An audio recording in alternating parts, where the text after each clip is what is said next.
Well, Europe is rising up against COVID-19 mandatory vaccines, vaccine passports, and vaccines for kids in order to go back to school. I'm Ben Swan in Madrid, Spain, where just hours ago there was a massive protest here.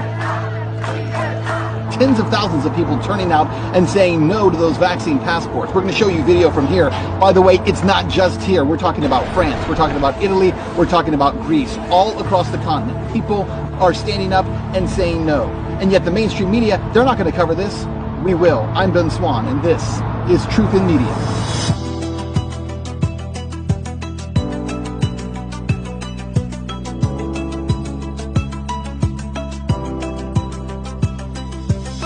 Hey guys, welcome to the show. I actually came here to Europe to see what's going on across the continent in terms of people standing up against vaccinations, forced vaccinations, and COVID passports. What a time to come here, because what I found after getting here is not only is that happening, it's happening to an immense degree. Take a look at this. This was the scene here in Spain just hours ago as tens of thousands of people turned out to protest mandatory COVID vaccinations, COVID passports, and those who marched were marching against forcing kids to be vaccinated before they go to school. But it wasn't just here in Madrid where these protests were happening. Hundreds of thousands of protesters turned out in cities across Europe, including London, in Dublin, in Paris, in Rome, in Athens.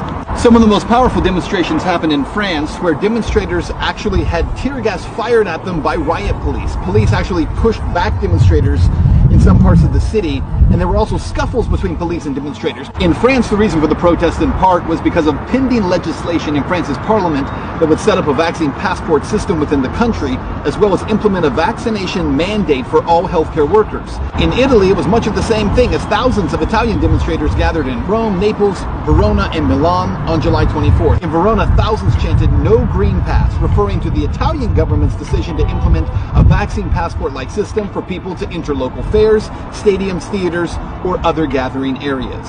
London also drew massive anti-vaccine demonstrations, with protesters once again waving flags and singing songs. Not only are people standing up, but they're doing so to the tune of hundreds of thousands. Ladies and gentlemen, this right here, this is the new global activist, the new global protest movement. But you better believe this, mainstream media, broadcast media, they're not going to cover it. They're not going to tell you that this is happening. They're terrified of what's happening right now.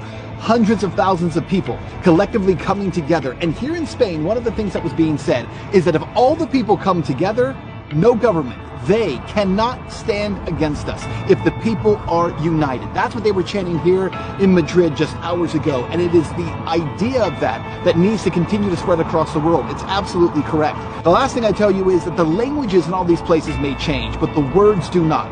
Libertad here in Spain, or liberté in France, or liberty in English. It doesn't matter how you say it. The reality is that is the mantra of this movement, the new global activist movement for freedom.